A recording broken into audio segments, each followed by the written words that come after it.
Hey guys and girls, I'm James and welcome to my channel. Today we're taking a look at another Holystone drone, the Holystone HS140. And this drone's been around a while and it's this price on Amazon right now. And Hey guys, but while I was editing this video, I did find out that they're less than half price on eBay. If you buy one, they're $44, but if you buy three, they're under $40. That makes it a really good deal. And I've always said that Holystone has the best beginner mini drone to learn how to fly with, and that's the HS210. And that's a beginner mini drone, but these are budget drones. And why is it important to start with a beginner mini drone or a budget drone? Well, because most people, they look on the internet, they try to figure out what's the best drone, and before they know how to fly a drone and know the orientation of the controls, they come home with something like this and they think drones aren't for them. So this is a great way to start. This drone reminds me a lot of the Holystone 200 because these don't have modular batteries and both of these have been around for a while. And up next I'm going to compare it to the HS180 by Holystone because all these are about the same price point, just under $100. And it's got some pretty stuffed competition because I really like the 110D at this price point. This thing flies really good. And then they have the two foldable drones, which is the Holystone 240 and the newest release of all of these, the HS260. And I have reviews on all of these drones, but next week I'm going to compare all the Holystone drones and compare which one's best for you, including the 720G, which is an upgraded version of the 720E, and this one won't be released until the end of March. So look forward to this review coming out. So can the 140 hold its own against all these other drones at Holystone's price point, just under $100? Well, I'm gonna take it outside, let's go fly it and find it. Then I'll come back inside and I'll show you how to use the app and the functions of the drone, and then I'll come back for my final review. So let's go put her up in the air.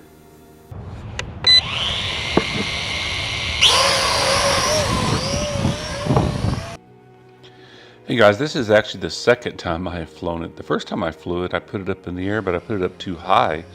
And even in speed 2, it was going away. So I had to kill the motors to try and had it come down and then go over and get it and take back off. So as I'm flying it, I'm kind of keeping it behind my house because it's really windy. So it doesn't have nearly as much speed as like the 110D or that F81 that I just reviewed. It flies really good and goes, you don't need it to go really fast unless there's a lot of wind. So if you start outside, be sure and go straight to speed 2. I seem to get about 10 to 12 minutes out of this little battery, which is really pretty good for as small as it is. It comes with two of them, and they're very inexpensive if you want to buy more on eBay because of the way they plug in. The camera's in the front, so that kind of helps you know which way's the front and the back, because if without that, it'd be kind of hard to see if you're going forward or backwards, unless you're looking at the camera on your phone. But in the beginning, don't look at the camera on your phone. I wouldn't even use the app. I would just use line of sight until you get the orientation down on the controls. And be sure and have your prop guards on. These are brushed motors. So if you have it off and you hit something, there's gears in there. It's not two magnets spinning around, there's gears. So if you hit something, it can strip out those gears and then it's just too much trouble. So here's a video that I took with the drone. All right, here's some video I took with the drone. You can see the legs in it, but if you turn the camera down a little bit, you won't see those. I think they're kind of neat sometimes to see them. The video's not very good. It's kind of shaky. The photos are a little bit better. The color saturation is good.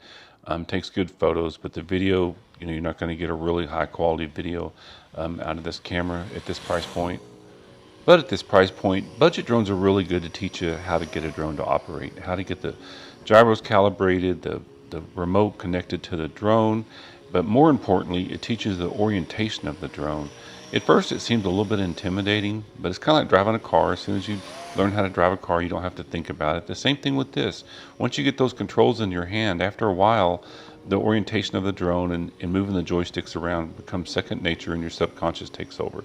So it's a lot better to start with the under $100 drone than go out and spend an expensive drone. Also, don't just fly it around aimlessly. Try to have some kind of agenda.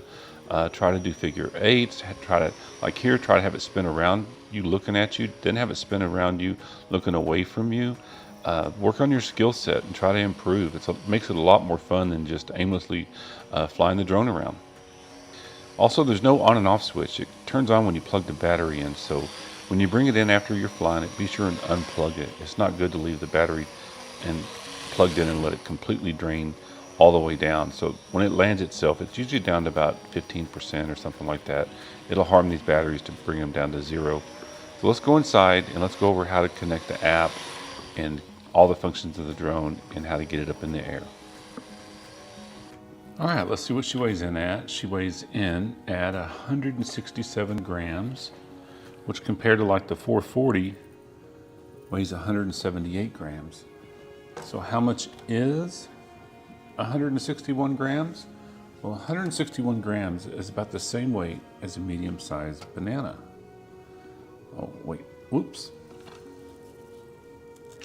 But you didn't know you're supposed to peel a banana from this side for two reasons. One, you can get this little ugly thing out of there, and you don't have to eat that. Because if you try to peel it from this side, it doesn't work. You ruin it. Peel it like a monkey does. It was the same way as a banana, what to bite out of it. So on the drone, here's the camera. You slide it in easier from the back. It slides in from the back and it's got image stabilization. It comes with these four little screws to put on the landing gear, but I'm telling you what, the screwdriver it comes with doesn't really fit this, so you got to use like an eyeglass screwdriver. Also, it's easier to do with the camera off because you can't hardly get your fingers in there to put that in there. The prop guards go right on, and like I said, these are brushed motors. They aren't brushless motors. So you got to fly with the prop guards, because if you're flying it and if something happens and one of these motors stops spinning, it'll strip that little gear out in there. And if you do replace one of these props, all you do is you pop this top off, and then there's a little screw that holds it on. So inside the bag, you're going to get extra props, 2 chargers, 2 batteries. They're not modular batteries, but I tell you what, they do fit in here pretty easy. You plug it in and it slides in real easy. So even though it's not modular, they do go in really easy, which is much easier than like the HS140, which when you tried to hook all this in there and get this back on, it was really a pain. So even though they're not modular batteries, they are really easy to install.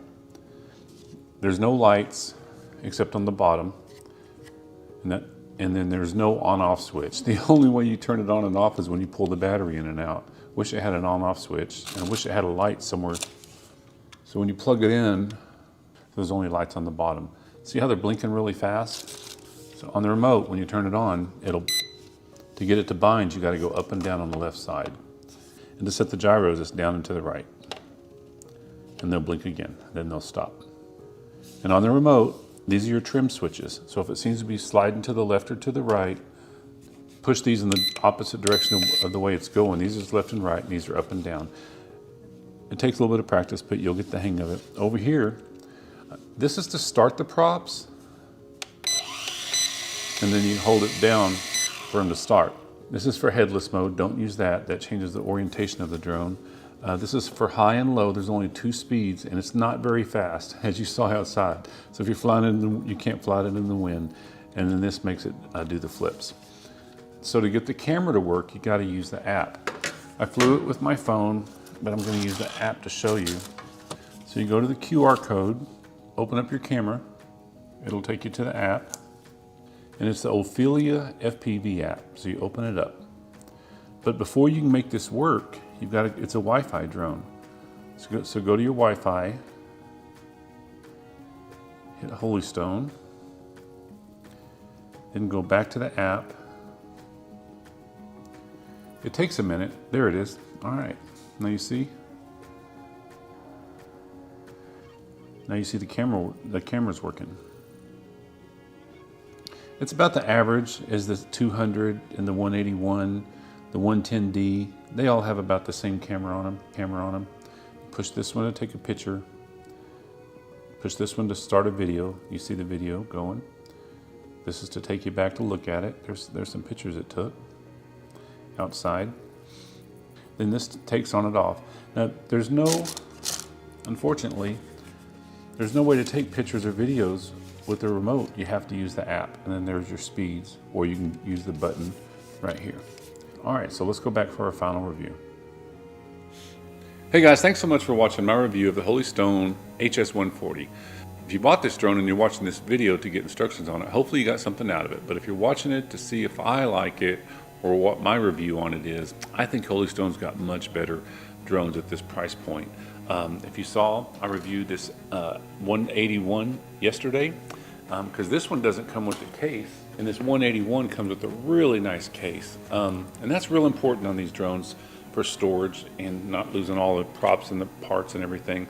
There's no on and off switch to turn it on and off. It only is when you plug the batteries in. There's only 2 speeds, and to me it seems to be way underpowered. A little bit of latency in the controls, like when you turn it. I just think, 4 years ago, this was probably one of the best drones out there for under $100, but there's just so many more better options now. I really like the 110D. That's this price on Amazon right now, and this 181 is this price.